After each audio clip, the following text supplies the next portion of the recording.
शाहिद का बेटा क्रिश दादी अम्मी के लाड प्यार के साथ बड़ा हो रहा था। बचपन से ही क्रिश को इसका अंदाजा हो गया था कि वो और बच्चों जैसा नहीं, कुछ अलग है। एक दिन क्रिश को घर के ऊपर बने कमरे में एक बॉक्स मिला जिसमें उसे उसके पापा की एक पुरानी घड़ी मिली। दरअसल वो महज एक घड़ी नहीं बल्कि एलियन टेक्नोलॉजी से बनी एक खास किस्म की सनडायल ट्रैकिंग डिवाइस थी। ठीक उसी वक्त उस सनडायल की तलाश में डॉक्टर पारा क्रिश के घर पहुंचा, जिसने कई साल पहले शाहिद की डायरी चुरा ली थी। क्रिश किसी तरह से डॉक्टर पारा से उस वक्त सनडायल को बचाने में कामयाब हो जाता है। इन सब से डर के दादी माँ क्रिश को लेकर अपने शहर से बहुत दूर चली जाती है, एक छोटे से गांव में। यहाँ क्रिश के बहुत सारे दोस्त बनते हैं। इस दौरान जादरुकिया प्लेनेट से एलियन जादू अपने पापा का मिशन पूरा करने के लिए अपने दो साथियों टोटो और कोको के साथ हमारी दुनिया में आता है। वहाँ पहुँचने पर उसे क्रिश मिलता है। क्रिश उसकी मदद करता है और उसे उस सनडायल के बारे में बताता है। उसके बाद दोनों एक दूसरे के बहुत अच्छे दोस्त बन जाते हैं। लेकिन डॉक्टर पारा अपनी ताकतों के जरिए क्रिश का पता लगा लेता है और सनडायल पाने के जुनून में क्रिश के कस्बे के लोगों पर हमला करता है।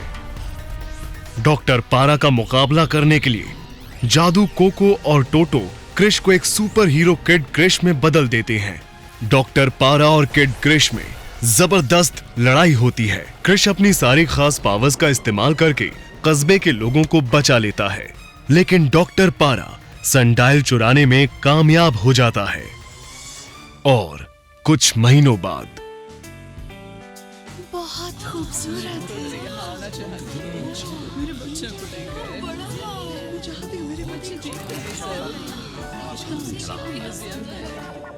मेरी पापा से बात हो चुकी है।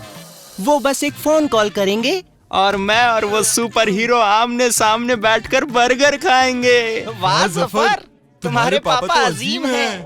अरे यार, ये जफर के पापा का बच्चा फिर से शुरू हो गया। कुछ करो ना हातिम। ठीक है, तो किस किस को प्यास लगी है?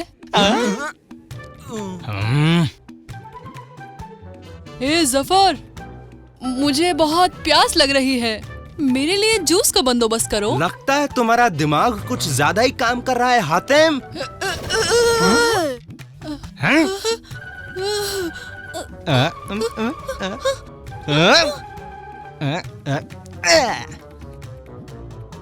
जफर, क्या तुम कुछ भूल नहीं रहे?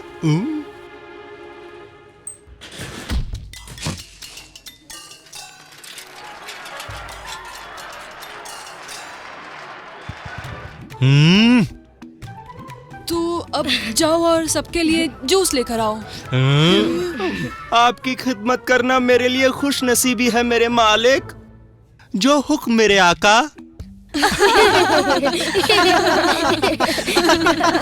और अब चलते हैं अपने टूर के दूसरे हिस्से की तरफ, भूटानी सेक्शन की तरफ।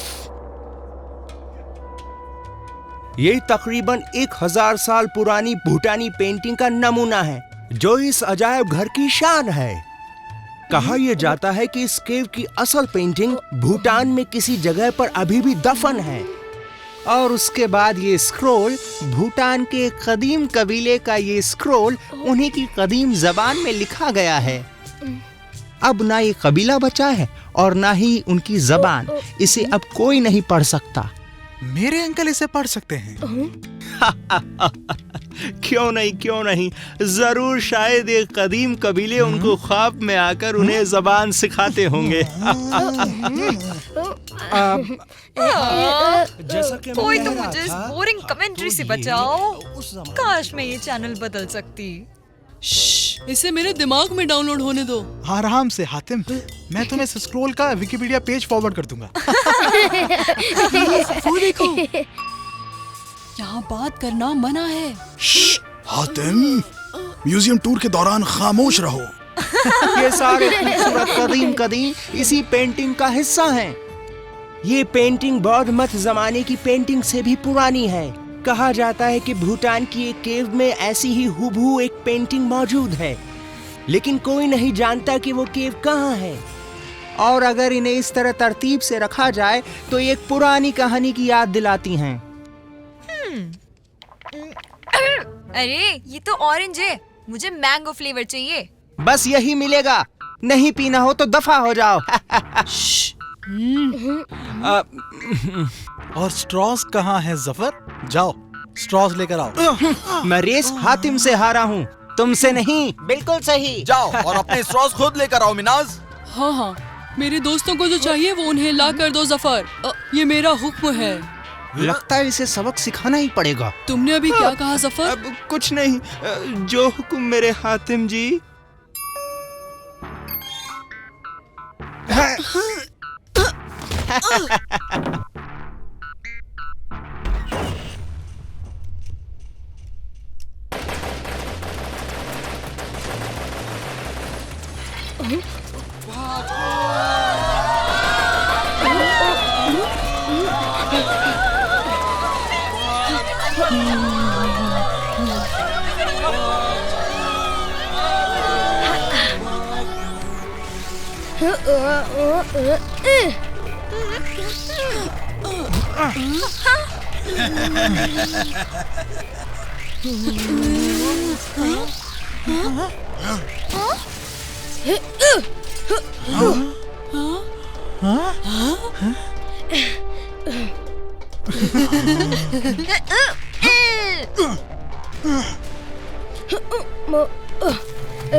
ये क्या?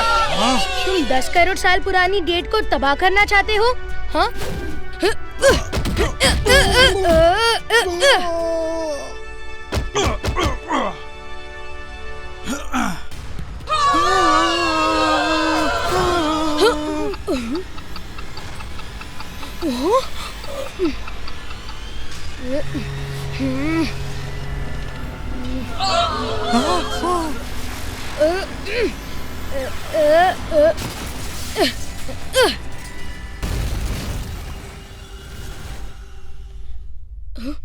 उप्स। आपका म्यूजियम टूर यहीं पर एंड होता है दोस्तों, शुक्रिया। वाह, इस सुपर हीरो ने तो बोरिंग म्यूजियम को एक दिलचस्प पार्क में तब्दील कर दिया। सर प्लीज रुकिए ना सर, क्या मैं आपका नाम जान सकता हूँ? क्रिश, किड क्रिश।